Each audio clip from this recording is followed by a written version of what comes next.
Diddy Combs appeared in federal court today. It was the music mogul's first appearance before a new judge who will... Sean P. Diddy Combs. Downfall of the famous and powerful hip-hop mogul Sean Diddy Combs. He is already complaining. Please let me out on bail. I promise no female visitors. My goodness. That a judge denied the second request for his bail yesterday. Let's first start there and give people kind of the backstory. Listen up. Word on the street is that Diddy, the music mogul we all know, got into a serious altercation while behind bars, and it's not looking good for him. Rumor has it he took a bad hit and ended up pleading for forgiveness. The wildest part? There's a leaked video making the rounds, and it's got everyone talking. This situation could seriously damage Diddy's reputation and career. We're looking at major fallout here. So what really happened in that cell? Stay tuned. I've got all the details. The judge denied the second request for his bail yesterday. Let's first start there and give people kind of the backstory as to why did that happen. The process in New York is exactly the same as in North Carolina. Two parts. Is the person a likelihood to appear? Are they a flight risk? And do they have a likelihood to commit some crime, specifically a new violent crime? And then the third portion that the judge touched on in this case is, has that person in the past done some type of witness tampering? Have they attempted to try to, influence witnesses not to come forward? That's what the prosecutors argued in this case, and the judge totally agreed that he had a history of attempting to make individuals that were participating with the government to not participate anymore. The judge felt that there were reasons. The judge actually said there are no conditions for release that would allow this case to continue to move forward with you out in public. Back to putting Diddy on suicide watch. I mean, I learned from you today, just from talking in the newsroom, it's really not as straightforward as you might think.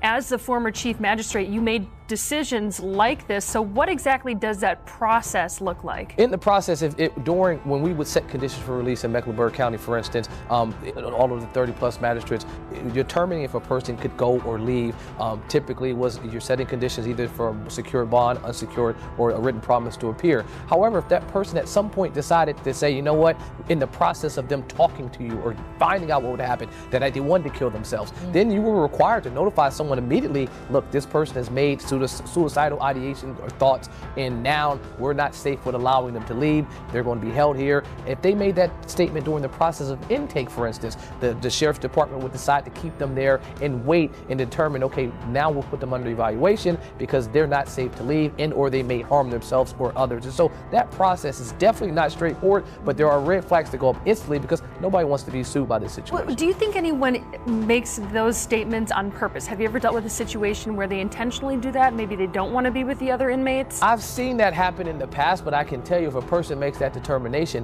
when you are on suicide watch, first of all, to take your shoestrings. And this is because you're in this before you get admitted. So this is pre-admission, pre-classification. Right. You're still in your regular clothes. You haven't switched into a jumpsuit. And so you still have your regular shoes. They're taking the shoestrings. They're taking anything that you could potentially harm yourself. They're taking your clothes. They're changing you into some other type of gear where you can't harm yourself. So if you were literally about to leave and you're making those types of comments, now you've just delayed yourself by maybe a few hours, if not a few days. And so that process, I've seen it happen where a person was just making kind of crazy comments. Well, you don't know if they're serious or not. And so if you're making a comment about, I am intending to harm myself, I'm gonna take every situation if it's serious, and then we'll determine later that it wasn't. Now, TMZ is reporting that they spoke to Diddy's attorney, who then said that his client is not suicidal. In fact, he went on to be able to make a statement saying he's not suicidal, calling him strong, confident, and focused on his defense. So you're a defense attorney. Is that protecting your client? And the other question I have for you, if you can just address this real quick, is they put up $50 million to try and get this man out of jail, and then another $100 million on all of this. So kind of combine that and explain all this to us. So yes, typical for what his process is, the case or to defend this case has already started because it's in the court of public opinion. And so how do I make sure that I put that fire out that seems like it's raging really fast? I make sure I make statements that he is in sane mind, that this person is there, he's clear, he's conscious, he's aware, he's not down, he's not depressed because he know he didn't do anything. That's the statement that you're going to make. Regarding the dollar amount, the judge touched on that this was their appeal. Remember, the first judge denied it. They appealed the judge's decision to not give him conditions for release. And they said, look, we'll put up any amount you want. He has endless resources. He's not going to leave. He turned himself in, and here's the amount. We'll put $50 million up. We'll put $100,000 up to support that. But the judge, as I mentioned before, said there is no condition, no dollar amount, that no assurance that you can say that this case, the integrity of it, specifically the witnesses that will come forward to testify against you, can be safe while you're out. Wow. Colleague Rhodes, we appreciate your insight as always, and I guess this case just going to keep on. And do we know the date yet? I haven't heard Nothing the date. yet. Yeah, but I know for at least a year he will. So, about that cell block showdown, ever wonder what could push a multi-millionaire like Diddy to risk it all behind bars? Word is, this wasn't just about him. There's a twist that's got everyone talking. Picture this Diddy, in an orange jumpsuit, pacing in a cramped cell, all eyes on him. Apparently, he didn't exactly make friends. The fight supposedly started over something as petty as toilet paper. Yes, you heard that right. From hip-hop royalty to scrapping over TP, how the mighty have fallen, right? But here's the kicker, some say it wasn't really about toilet paper at all. Rumor has it he was actually called out over alleged involvement in some seriously shady business, the kind of dark stuff that usually stays in whispers. As for the fight itself, let's just say Diddy wasn't bringing his usual stage smoothness. Sources say he was flailing, looking more like a fish out of water than a street-smart mogul. It's like he forgot he wasn't in the VIP section anymore. He has to do that because no company wants to do business with somebody who is being accused, have allegations against them for sexual misconduct and deviant behavior. Nobody wants to do business with that. All the shareholders, it ain't nothing that he's giving up. They like, yo, listen, give me that. They said, they did a Diddy. Take that. You understand? They're gonna take that from him. The shareholders is gonna say, yo, listen to me. We all gonna pull out. No Diddy. But we all gonna pull out our shares and everything if you don't give up what you have in the company. Did you see that video that went viral of Diddy pacing around the airport after his houses got raided? I seen that video. And I seen that look in his face before. I seen that look in his face. You know what I'm saying? When he was with the same gang and Mike Owens, AKA Mike Cock, everybody could tell it, D. Ferg did a collection for him because he didn't know how he was going to pay his rent, and he didn't know how he was going to pay his rent, child support, and his car note, because he had one of those drop-top cabarets, Volkswagens. So Mike gave $5,000. I wasn't giving him nothing. I'm just telling you right now. D was just collecting money for niggas. You know what I'm saying? Yo, man, we got to make sure, because he want to kill himself. He gonna kill himself. Diddy had that pace, and he had that look in his face that he know something may be wrong, or they may have something on him. Because they took things out of there. We may not have seen what they took, but they had bags and boxes of stuff that they took out of there. So he knows, he's getting a play-by-play of what's going on. And even back then, doing that City College, when he was fired from Uptown Records, he was making statements about doing himself. He had that same look in his face. Yeah, he looked worried, man. I'm not gonna lie, for a split second, man, I felt bad for him. For a split second, but yeah. Like, everybody, I get all kind of hate mail, IGs, talking about that I'm trying to take a black man down. No. I went through every step you supposed to go through when you got a problem, you got a situation, you got an issue with a man. You understand? I get in contact with him. Went to mutual friends. Let's sit down and talk. What you did to Wolf's mother wasn't right, bro. You don't talk to her like that. If Wolf was alive, he'd take your head off. You understand? Try to talk to him. People, when they start getting in this power, certain positions, have certain amount of money, they don't look back. Some of them don't look back and don't think they have to come back to the people that helped them get to those positions. You understand? I don't care what nobody say. You understand? If somebody helps you and use their ability and their talents to help you get in position and get to certain places and do certain things, you come back. And you make sure things is all right. You don't disrespect people's mothers. You don't disrespect your friends that took their money to make sure you was all right when you was wrong, when you was messed up. You don't do that, brother. So by him doing the things that he did and taking the avenue that he took, he's suffering the consequences, and I don't feel bad for him at all. Because people was trying to talk to him. People was trying to tell him. You couldn't pull him by the coat and let him know anything. You understand? They messed up the game, brother. When he put that shit out with them, money, power, respect, it ain't never been like that. It ain't never been like that. You got your respect in the street that gave you your power, that brought you your money. Totally different thing. He let that money, power, and respect go to his head, but he had it ass backwards. So do I care what happened? Nah. He got enough money to buy his way out of this. So we think. So when you look at that video of him pacing around and he's looking worried, and you knowing him, do you think it's possible that he might commit suicide? When you're a narcissist, there's always a possibility because you're suffering. But I don't think that he can see himself in a cage. I don't think he can see himself behind those bars in those type of situations. It's too many real dudes that dislike him. But then again, there's a lot of real dudes that need help. And him being behind bars, he could probably help them. Here's the real twist in how it all went down. 1 minute, Diddy's throwing punches like he's in a low-budget action flick. The next, he's flat on the ground, staring up at his opponent like he's seen a ghost.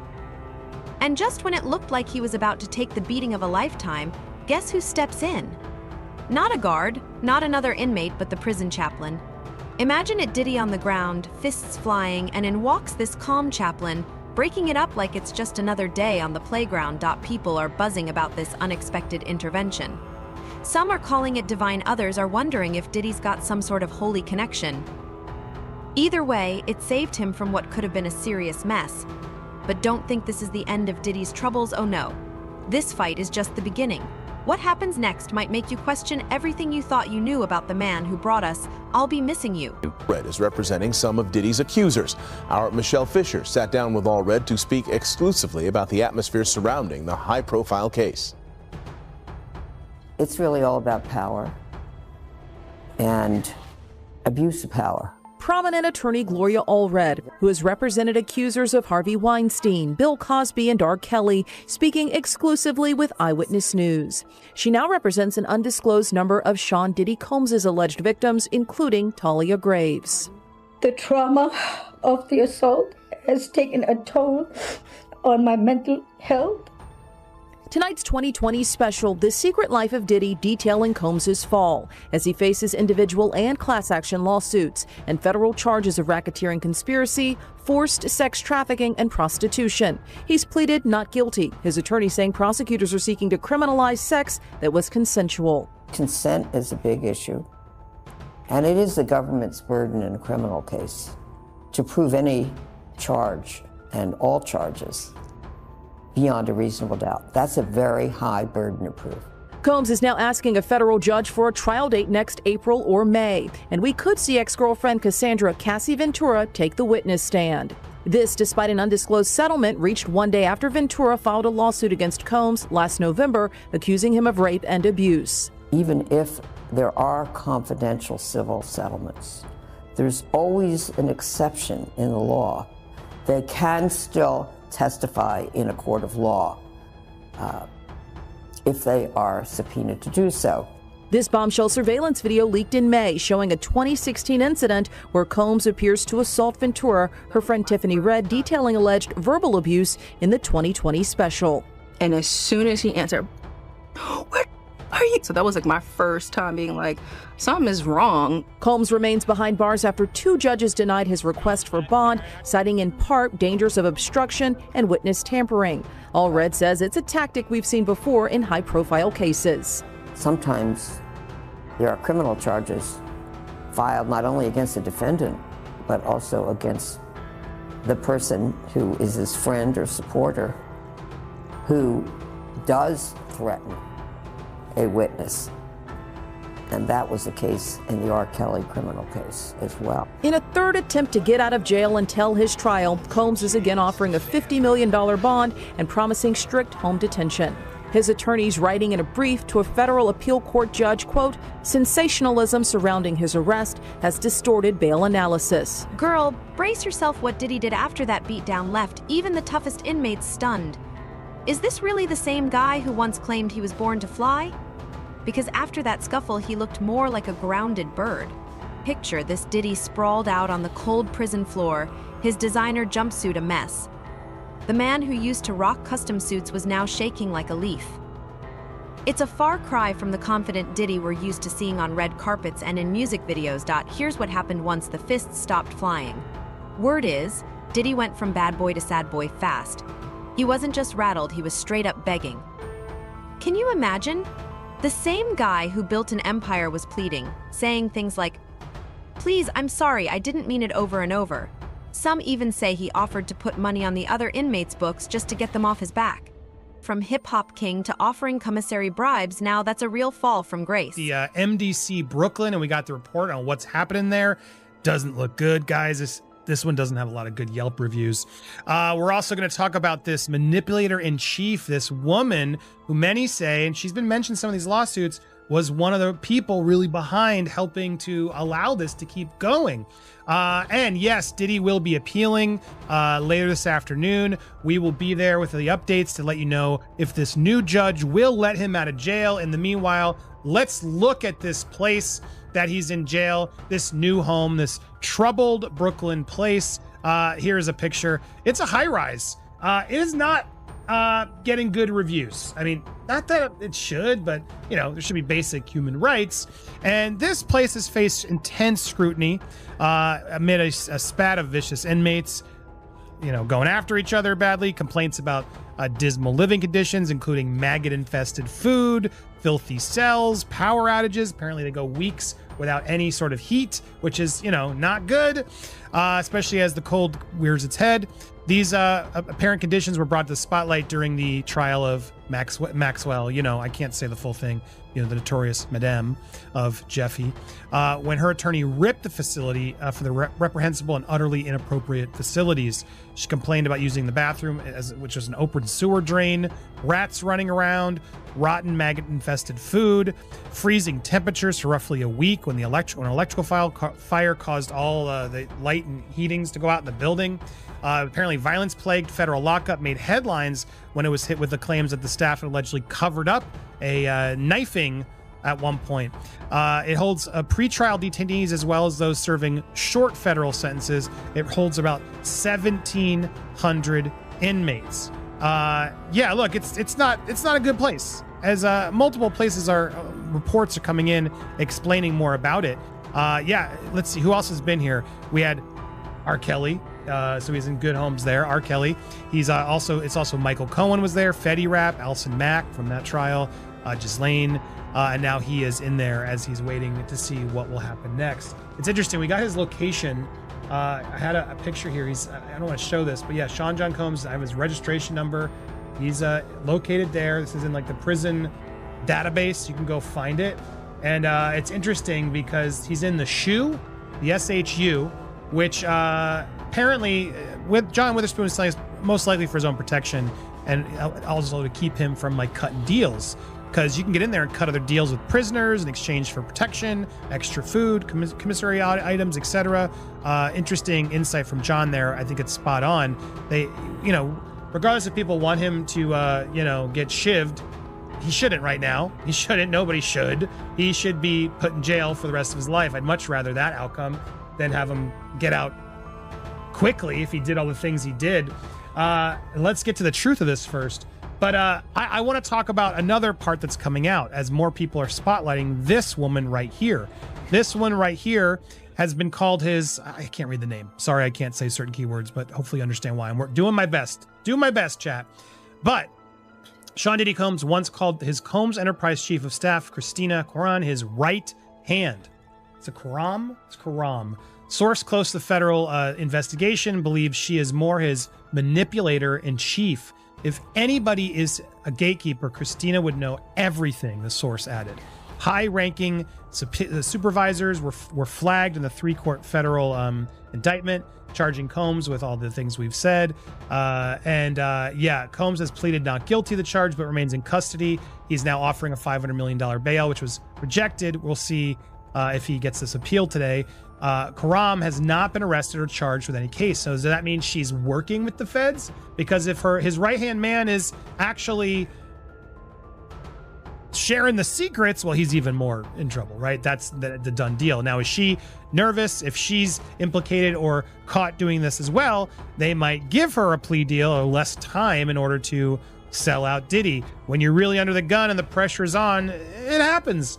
So I can't imagine Diddy's excited right now being behind bars, and probably part of the reason why he's promising no female visitors. Yeah, we'll come back to that in a second. Supervisors facilitated these performances, the freak-offs, according to the indictment, stocking the hotel rooms with items, as we talked about. They've gotten evidence from a lot of sources, recordings, text messages, and texts from Christina Koran, apparently. There she is again, his right-hand man. Woman. Interesting, right? How do you allow that to go down? I would love to hear from her. How does she justify all this behavior? Just the power, the control? How did she get in? She was the one who was actually seeing Diddy's issues and enabling them to then get her own control. Is that what was going off here? As long as she had that seat at the top of the table, she was okay doing it. I don't know. That's what I'm just wondering. I'm not alleging anything. We will see. She is not yet charged, but with these allegations coming in, this is interesting. This is interesting. So, is that her? Yeah, okay, that's her too. I guess so. There she is. This looks more recent because they look upset there. Trying to figure out now what. So this woman could be a big key to figure out what went down, unless she wants to take it all to the grave with her. Now, she did not return requests for comment. We'll see if she comes in. But yes, she was mentioned in Little Rod's suit. She knowingly, intentionally participated, perpetrated, assisted, supported, facilitated the venture, is what he alleges.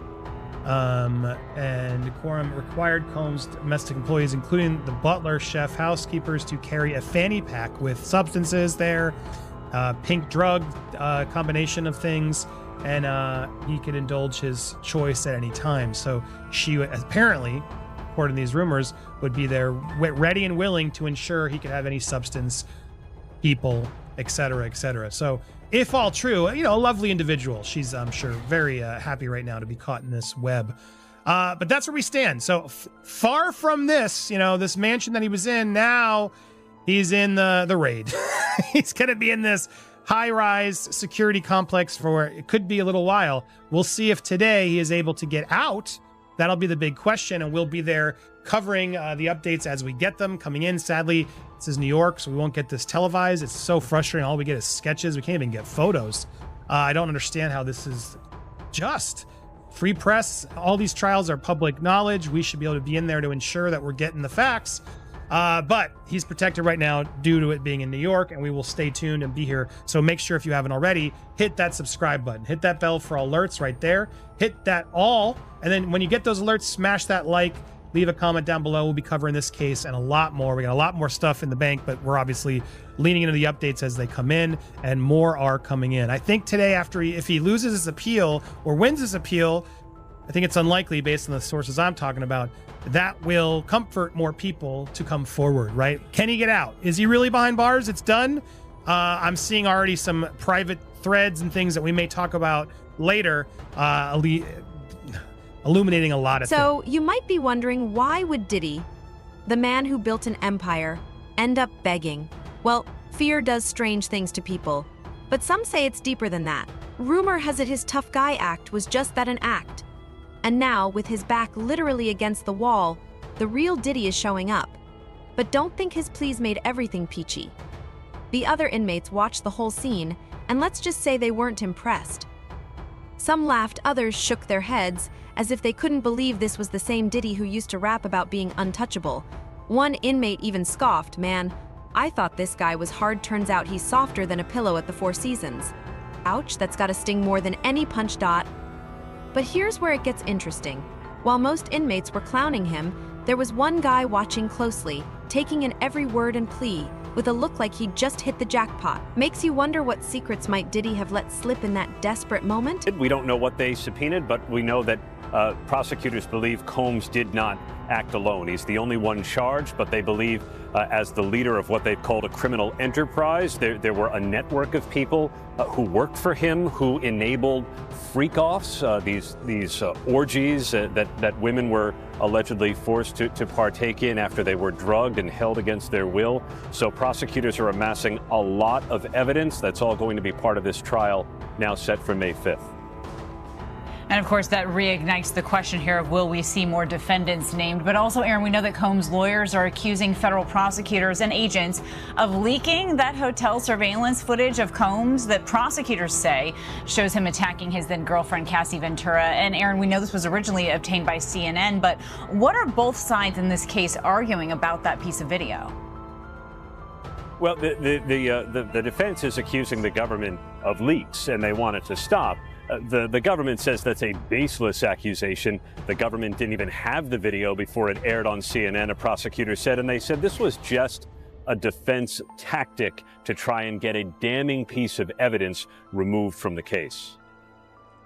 And Aaron, since you were in the courtroom there today, what was his demeanor like today? And does his team at all have a chance of getting him out on bail before this trial starts in May? Diddy was a lot more relaxed today, Kana. He looked a lot less bloated than we've seen him during prior appearances. He was in a jail-issued beige, kind of ill-fitting smock and pants. He was shackled at the ankles, no handcuffs, so he was able to wave to his mother and children who filled 2 rows of the courtroom. The defense is still asking for his release on bail, but they have an appeal pending before a federal appeals court. So there was no application today. And the defense, if they can't get him released, are going to stick with MDC in Brooklyn, this troubled federal lockup. So far, it seems to be going well, the defense says, though they say they reserve the right to try and move him somewhere else. Remember that inmate who was watching Diddy so closely? Turns out he wasn't the only one paying attention. Now, a leaked video is spreading online faster than salon gossip, showing Diddy like we've never seen him before. Are you ready for what it reveals? This clip has everyone talking, sending shockwaves across social media. Here's how the story goes. That same inmate, the one watching Diddy, somehow managed to sneak a phone into the jail. A major risk, but apparently worth it to him. He started secretly recording Diddy in a moment of complete vulnerability. The clip, just about a minute long, shows Diddy looking like he's been through it. His usual swagger? Gone. Instead, he's got a look of pure anxiety, eyes darting around like he's expecting trouble from every direction. But the real shock. You can hear Diddy's shaky voice in the video saying, "I'll do anything, just please don't tell anyone what you know." It's like watching a completely different person. The Diddy we know, always in control, is nowhere to be found in this footage.